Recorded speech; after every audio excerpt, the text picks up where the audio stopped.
Hey everybody, it's me Edward Jones back with a new video, Victims and Responsibilities. This is a topic that I wanted to talk about after hearing about some things that I've seen in local news and some international news concerning people who have been victimized, and even just looking back through history, where you have had instances where people were victimized in let's say in the fashion. Well, I was using an example in the fashion of aggressive, like physical aggression. A person was victimized, and you know, I look at how could it have been prevented. I know um, there's the point that gets made that, well, you don't want to get into victim blaming or victim shaming or things like that, which I understand.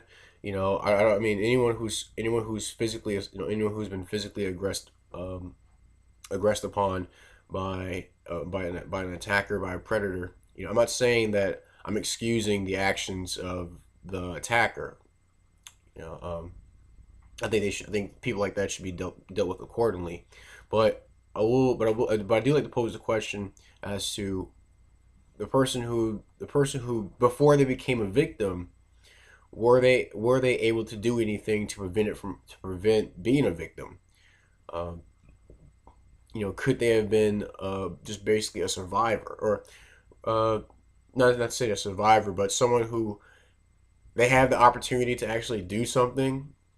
There are things in play that can actually keep them out of that situation, keep the situation from ending up with them being hurt. Just like it was like last week, on my street, three young ladies, they got robbed at gunpoint by one man, pretty close, actually pretty close to my house. And someone it was I read an article about it online, and I think someone made a comment about why can't three young ladies be able to walk out at 9 p.m. To go towards to go enjoy themselves. And I'm thinking, well, I mean, if person who wrote that comment, whether it be in the comment section or an article, I'm pretty sure they're well aware of that I live in, the neighborhood that I'm around.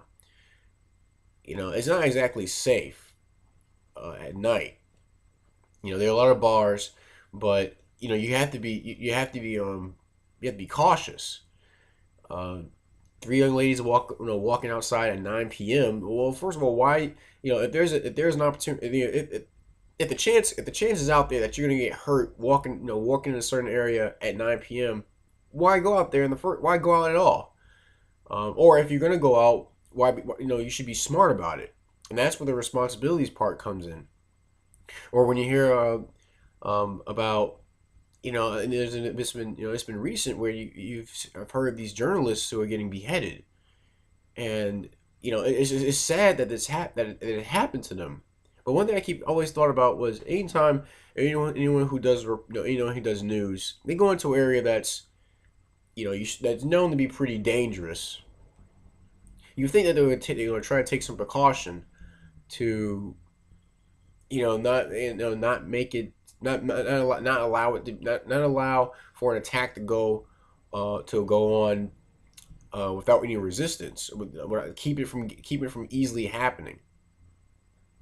I remember back when I was back in college, I had a class called Controversy in World Government, and we had an assignment where we would pick a topic. I think it was like seven different topics, and we would come up with our own solutions. And I picked the situation in Darfur. The violence that was going on in that area, and I gave two options. I gave two solutions. We were supposed to do the pros and cons of each one. The first one I said was send U.S. troops in as UN peacekeepers. Um, I believe I said the pros of that would be they may be more equipped, more trained to deal with security situation like that. Um, Downside is we'd be looked at more as being the police of the world, which I can understand. And the second solution I said was, if American troops aren't to be sent, then maybe humanitarians are to be armed. You have I even said maybe maybe they could even be backed by the NRA. They could be armed with with rifles and shotguns and have sidearms because I've heard of in that time humanitarians have they get hurt get hurt giving this aid to the people over there. I was thinking maybe they could be armed to keep from being potential victims. And while they're armed, actually, well, while they're administering first aid and food and water to the people that they're helping, maybe perhaps they can teach them how to defend themselves. Show them how to use weapons.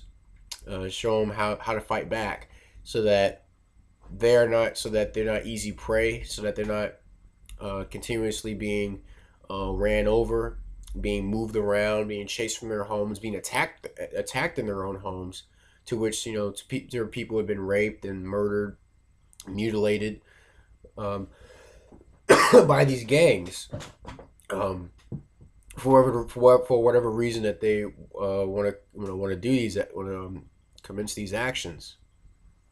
And I say and I gave the pros and cons, and I think a con I gave was maybe worried about who you would be arming, because it could backfire. That is a possibility. But I think it's important for all of us to realize that even before an SACF event occurs, that we have to use our brain. We have to use this up here. It's not just to fill the space in between your ears. It's so that you're able to make it alive in certain situations. But even before a situation occurs, you should have a plan set out, or have a plan laid out in your head, or have just some idea as to what you would do in a situation. I know we do a lot of what if scenarios through our videos, and there is good. It's good that we actually think about certain topics, that because we could potentially face the same things someday down the road. Whether things fall apart or not. Uh, I was thinking that these three young ladies. First, they have to think in their head. Is it really worth? With the potential of getting robbed, is it really worth going out to bars? In this area. If it is, or wherever. If it isn't, then stay where you are. But if it is, sorry, get over a cold. If it is, then take precautions. I've heard, I've always heard this thing, travel in groups. Well, I've actually heard a while ago, like five guys got robbed by one guy with a gun. So maybe smart to actually know, if you're gonna travel in groups, to know if there's someone who may be able to defend themselves, or help defend the rest of the group. Not everyone, not, I understand not everyone is suited for that kind of action. But for those who are, I think it's important for them to be equipped to defend themselves and their friends. Now, let's say you're not you're not able to be equipped, or you're not cut out for that kind of work. You don't have the stomach for that kind of stuff. You could still stay behind, or you can use your situational awareness, understand what environment you're going to be exposing yourself to, and find out and think about how should you conduct yourself. Should you appear weak? Should you appear distracted? That's a big thing. Should you always should you be always on your phone, going through texting, going through a certain area where you need to have your head on a swivel. And that goes for everybody, not just someone who could appear to be easy prey, but for everybody. Always we should always be attentive to what's around us. I was just talking to a friend at his job about an hour ago, and I kept looking back. Anytime like a car passed by, I kept looking. It's like instinct. It's like it became instinct, where if I notice something behind me moves, then I try to look. Or if it's in my side vision, I try to look to see what direction it's going in, just to be mindful of what's around me. Um, because it can come in handy. It can keep that kind of stuff can keep you alive. No one wants to be a victim, but we can't say that it couldn't have been prevented. People. We should have sympathy for those for those who get harmed by groups, whether it be by whether it be through any the various types of physical force. But we do have to ask the question: okay, this happened. Could this have been prevented? You know, uh, was it was anything done to provoke this kind of action? Again, that's not justifying the violent action, but was there anything done that could have provoked it, that could have got it riled up? Then understand there's some places you can't wear certain things, you can't say certain things because, well, not everybody out there, has control of their emotions. So you kind of have to be mindful of the things you say or how you appear, because they can take small things as being big things, blow them up out of a proportion, and if you're not prepared, then you'll be in for a roller coaster, and that's putting it lightly. So be mindful of the area that you may be going to. Um, know the custom that helps.